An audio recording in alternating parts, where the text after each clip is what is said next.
কেন মানুষ অসন্তুষ্ট, হতাশ, অশান্ত?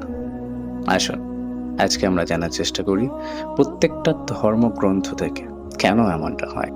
আসসালামু আলাইকুম, নমস্কার, শুভেচ্ছা সবাইকে।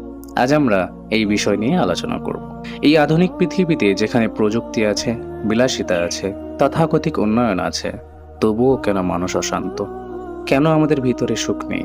এই প্রশ্ন শুধু আধুনিক সমাজের নয়, এই প্রশ্ন করেছে ইতিহাস, করেছে সভ্যতা, আর করেছে ধর্ম।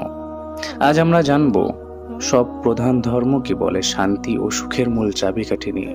ধর্মীয় দৃষ্টিভঙ্গির শুরু ইসলাম। ইসলাম বলে সত্যিকারের শান্তি আসে আল্লাহর স্মরণে। কোরআনে বলা হয়েছে, জেনে রাখো আল্লাহর স্মরণে হৃদয় প্রশান্ত হয়। রসূল বলেন, সেই ধনী যার অন্তর পরিতৃপ্ত। সহিহ মুসলিম। অর্থাৎ বাহ্যিক সম্পদ নয়, আত্মার তৃপ্তি আসল সুখ। হিন্দু ধর্ম মতে গীতা ও উপনিষদ। ভগবত গীতা বলে, যে মানুষ ইচ্ছার বশবর্তী নয়, যিনি আত্মার নিয়ন্ত্রণে স্থিত, সেই প্রকৃত শান্তি ও সুখ লাভ করে। আর উপনিষদে বলা হয়েছে, আত্মা জ্ঞানই মুক্তির পথ, নিজেকে জানার সর্বশ্রেষ্ঠ অর্জন। অর্থাৎ সুখের মূল উৎস বাইরের বস্তু নয়, নিজের ভিতরের জ্ঞানের, ধ্যানের, আত্মার সংযমে। খ্রিস্ট ধর্ম বাইবেল থেকে। বাইবেলে বলা হয়েছে, আমি তোমাদের শান্তি দিয়ে যাচ্ছি, যে শান্তি আমি দিই তা জগতের দেওয়া শান্তি নয়। যিশু বলেন, ক্ষমা করো, ভালোবাসো, দান করো, এই হৃদয়ের পথেই শান্তি। বৌদ্ধ ধর্মের শিক্ষা।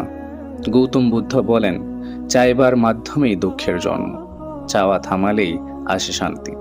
এই চাওয়ার দহন থেকে মুক্তির পথ নির্মাণ। অর্থাৎ কামনা বাসনা কমিয়ে মন শান্ত রেখে অন্তরের দয়ার মাধ্যমে সুখ খুঁজতে হয়। দেখুন, সব ধর্ম এক জায়গায় এসে মিলে যায়। ইসলাম বলে, আল্লাহর উপর নির্ভর করো, অন্তর শান্ত হবে। হিন্দু দর্শন বলে, নিজেকে জানো, ধ্যান করো, সংযমী হও। বাইবেল বলে, ক্ষমা করো, ভালোবাসো, ঈশ্বরের উপর আস্থা রাখো। বুদ্ধ বলেন, আকাঙ্ক্ষা কমাও, অন্তর শান্ত করো। সব ধর্মই জানায় বাহ্যিক অর্জন নয়, অন্তরের প্রশান্তি আসল সুখ। ভাই ও বোনেরা, আমরা যতই বাইরে ছুটে যাই, টাকা, খ্যাতি, সম্পদের পিছনে, মনে রাখবেন শান্তি সেখানেই নেই। শান্তি আছে নিজের ভিতরে, আছে আত্মবিশ্বাসে, ঈশ্বরের বিশ্বাসে, ভালোবাসায়, দয়ায়, ক্ষমতায়, নিজেকে নিয়ন্ত্রণে। আসুন আমরা নিজের অন্তরে তাকাই, আসুন ধর্মের আলোয় পথ চলি, আসুন আমরা শান্তির মানুষ হই, ভেদাভেদ কমায়।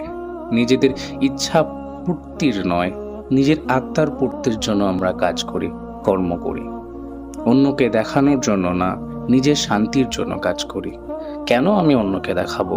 আমি তো অন্যের জন্য জন্মগ্রহণ করিনি, আমি তো নিজের জন্য জন্মগ্রহণ করেছি, এটা মনে রাখি। ভিডিওটি যদি আপনার হৃদয়ে ছুঁয়ে যায় তাহলে লাইক দিন, শেয়ার করুন, কমেন্টে জানান আপনার মতামত, আর অবশ্যই সাবস্ক্রাইব করতে ভুলবেন না।